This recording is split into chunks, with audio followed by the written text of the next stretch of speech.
पाठ 1 भाषा और व्याकरण, लैंग्वेज एंड ग्रामर।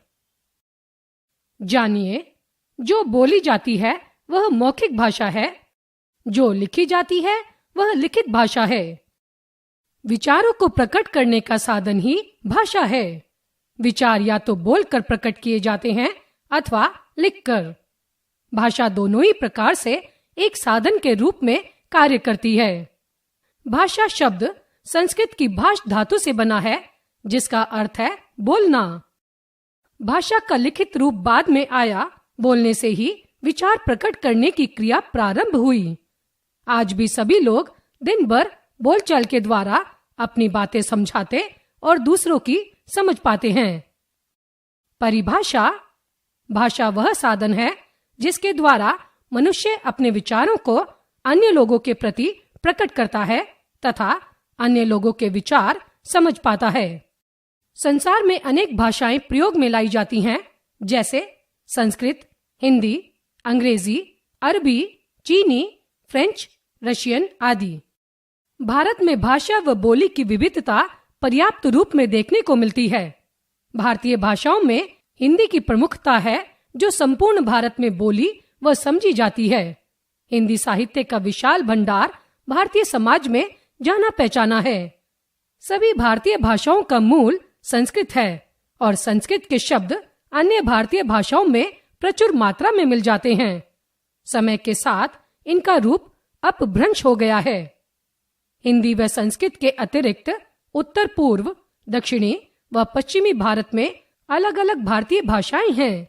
इनमें गुजराती, मराठी, बंगाली, तमिल, उर्दू, मलयालम, कन्नड़, आसमिया, डोगरी, तेलुगु आदि हैं। भाषा के रूप, फॉर्म्स ऑफ लैंग्वेज। भाषा का आधार ध्वनि है। जिन ध्वनि समूहों से निश्चित अर्थों की अभिव्यक्ति होती है, वे भाषा का रूप ले लेती हैं और विचारों के आदान प्रदान में व्यवहार में लाई जाती हैं। जैसा कि परिभाषा से स्पष्ट है, भाषा अपने कार्यों के अनुरूप दो प्रकार से प्रयोग में लाई जाती है, बोलना और लिखना।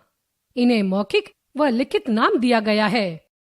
एक, मौखिक भाषा, ओरल लैंग्वेज। यह भाषा का बोलचाल का रूप है। इसकी आधारभूत इकाई मुख से निकलने वाली सार्थक ध्वनि है। भाषा की अनेक ध्वनियां परस्पर मिलकर विभिन्न शब्दों को जन्म देती हैं। ये शब्द सभी को नाम देने और वाक्य रूप लेकर विचारों के प्रकटीकरण में प्रयोग किए जाते हैं। भाषा का मौखिक रूप परस्पर वार्तालाप में निरंतर प्रयोग में बना रहता है। 2. लिखित भाषा, रिटन लैंग्वेज। मौखिक भाषा को जब लिपिबद्ध किया जाता है तो वह भाषा का लिखित रूप कहलाता है। लिखित भाषा में ध्वनि चिन्ह प्रयोग में लाए जाते हैं, जिन्हें वर्ण या अक्षर कहा जाता है। भाषा का लिखित रूप स्थायी है। इसके कारण ही हमारा प्राचीन साहित्य सुरक्षित रह सका। विश्व के सभी महत्वपूर्ण कार्य लिखित भाषा में ही होते हैं। मातृभाषा, मदर टंग। यह भाषा का वह रूप है जो कोई परिवार अपने सदस्यों के साथ परस्पर प्रयोग में लाता है। कोई हिंदी भाषी परिवार हिंदी भाषा में परिवार में वार्तालाप करता है। परिवार में जन्मे बच्चे भी परिवार द्वारा प्रयोग में लाई जाने वाली भाषा ही अपनाते हैं। यह उसकी मातृभाषा कहलाती है। यही स्थिति अन्य भाषाओं से संबंधित परिवारों की है। प्रादेशिक भाषा, रीजनल लैंग्वेज। किसी प्रदेश में बोली जाने वाली भाषा प्रादेशिक भाषा कहलाती है। भारत में अनेक राज्यों का नाम भाषाओं के ही नाम पर है। गुजराती गुजरात की प्रादेशिक भाषा है। इसी प्रकार महाराष्ट्र की मराठी, बंगाल की बंगाली, तमिलनाडु की तमिल प्रादेशिक भाषाएं हैं। राष्ट्रभाषा, नेशनल लैंग्वेज। जो भाषा किसी देश के अधिकांश भूभाग पर बोली व समझी जाती है, वह राष्ट्रभाषा का रूप ले लेती है। अंतर्राष्ट्रीय भाषा, इंटरनेशनल लैंग्वेज। जब कोई भाषा विश्व के अनेक राष्ट्रों द्वारा व्यवहार में लाई जाती है, तो वह अंतर्राष्ट्रीय भाषा का स्थान ले लेती है। अंग्रेजी को अंतर्राष्ट्रीय भाषा के रूप में जाना जाता है। राजभाषा, ऑफिशियल लैंग्वेज।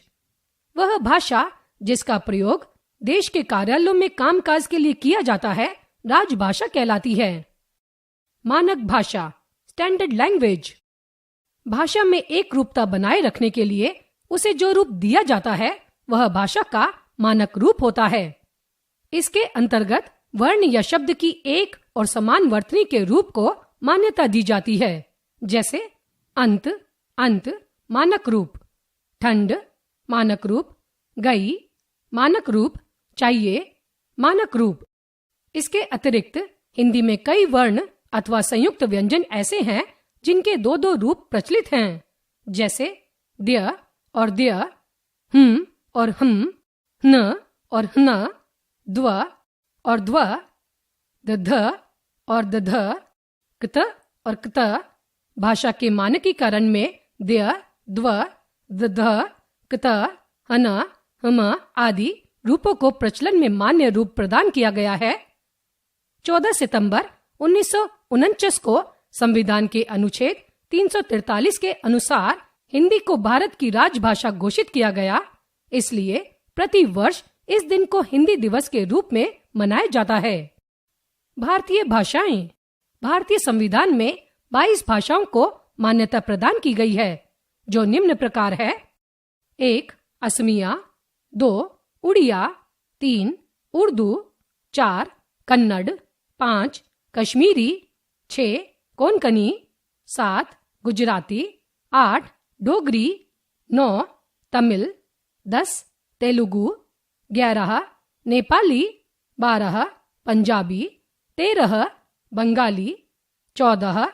बोडो, 15. मणिपुरी, 16. मलयालम, 17. मैथिली, 18. मराठी, 19. संस्कृत, 20. संथाली, 21. हिंदी, 22. सिंधी। बोली, डायलेक्ट। भाषा के क्षेत्रीय रूप को बोली कहते हैं। बोली मुख्य भाषा के अंतर्गत छोटे क्षेत्र में बोली जाने वाली भाषा का स्थानीय रूप होता है।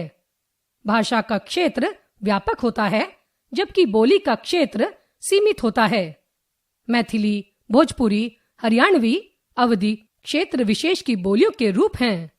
बोली सरकारी कामकाज में प्रयोग नहीं की जाती है, जबकि भाषा शासकीय स्तर पर काम करती है। बोली संबंधित क्षेत्र में वहां के निवासियों द्वारा विचारों की अभिव्यक्ति में प्रयोग में लिपि, स्क्रिप्ट। लिपि का अर्थ है लीपना। यहाँ भाषाई चिन्हों को आकृति देने से लिपि का संबंध है। लिखित भाषा में मूल ध्वनियों के चिन्हों को आकृति प्रदान की जाती है। वे वर्ण कहलाते हैं। वर्णों को आकृति प्रदान करना अर्थात ध्वनि को चिन्हित करना, उन्हें लिखना। ध्वनि चिन्हों को लिखने की रीति लिपि कहलाती है। संस्कृत की लिपि देवनागरी है। हिंदी संस्कृत से ही जन्मी है, अतः देवनागरी लिपि में लिखी जाती है। देवनागरी बाएं से दाएं को लिखी जाती है। विश्व में अनेक भाषाएं हैं जिनकी अपनी अपनी लिपियां हैं। पंजाबी भाषा की लिपि गुरुमुखी तथा उर्दू की फारसी लिपि है। मराठी, कोंकणी, नेपाली आदि भाषाएं देवनागरी लिपि में लिखी जाती हैं। भाषा की विशेषताएं। मनुष्य के जटिल भावों को भाषा ही व्यक्त करती है। भाषा एक ऐसी व्यवस्था है जो प्रयत्नों से विकसित होती रहती है। भाषा की एक क्षेत्रीय सीमा होती है। भाषा सरलता और प्रौढ़ता की दिशा में सतत रूप से गतिशील रहती है। समाज के सांस्कृतिक विकास, उसके उत्थान एवं पतन की दृष्टा भाषा होती है। इसी प्रकार भाषा के परिष्कार, विकास एवं पतन से सामाजिक विकास की भी धारा बदल जाती है। हिंदी की विशेषताएं। वास्तव में हिंदी एक भाषा न होकर भाषा समूह है, जिसमें अनेक भाषाएं, उपभाषाएं, बोलियां तथा उपबोलियां सम्मिलित हैं। भाषा के दक्षिणी भाग यानी कि दक्षिणी भारत में बोली जाने वाली हिंदी दक्षिणी हिंदी कहलाती है। हिंदी की खड़ी बोली को राष्ट्रभाषा का स्थान दिया गया है। हिंदी में जो कुछ बोला जाता है वही लिखा जाता है। हिंदी का शब्द भंडार विपुल है। संस्कृत के साथ साथ इसने अपने विकास में उर्दू, अंग्रेजी, फारसी, अरबी, पुर्तगाली, चीनी आदि भाषाओं के शब्दों को आत्मसात किया है। हिंदी ज्ञान विज्ञान की शिक्षा में सक्षम है। हिंदी भारत की राष्ट्रीय एकता का माध्यम रही है। व्याकरण, ग्रामर।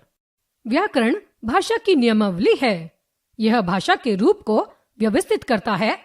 इस व्यवस्थित रूप के कारण ही कोई भाषा सदियों तक प्रयोग में लाई जाती रहने पर भी समान रूप से अर्थ प्रकट करती है। यह भाषा के आधारभूत नियमों के पालन करने का परिणाम होता है। व्याकरण भाषा के सभी अंगों को शक्ति प्रदान करता है, जिससे वे समुचित रूप से मानव अभिव्यक्ति के अपरिवर्तनीय अंग बने रहें। व्याकरण के अंग। व्याकरण भाषा संबंधी शास्त्र है और भाषा का कार्य विचारों की अभिव्यक्ति के साधन के रूप में कार्य करना है। यह वाक्यों के माध्यम से संपन्न होता है। वाक्य शब्दों से बनते हैं और शब्द वर्णों के योग से बनते हैं। इस प्रकार वर्ण, शब्द और वाक्य के विचार से व्याकरण के 4 मुख्य अंग माने जाते हैं। 1. वर्ण विचार, फोनोलॉजी। इसके अंतर्गत वर्णों के आकार, उच्चारण, वर्गीकरण तथा उनके मेल से बनने वाले नियमों आदि का उल्लेख किया जाता है। 2. शब्द विचार, इटिमोलॉजी।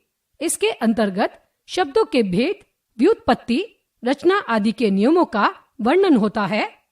3. पद विचार, फ्रेजियोलॉजी। इसमें पद भेद, रूपांतर और शब्द रूपों के प्रयोग संबंधी नियमों का अध्ययन किया जाता है। 4. वाक्य विचार, सिंटेक्स। इसके अंतर्गत वाक्य भेद, वाक्य विश्लेषण, वाक्य रचना तथा विराम चिन्हों के प्रयोग आदि पर विचार किया जाता है।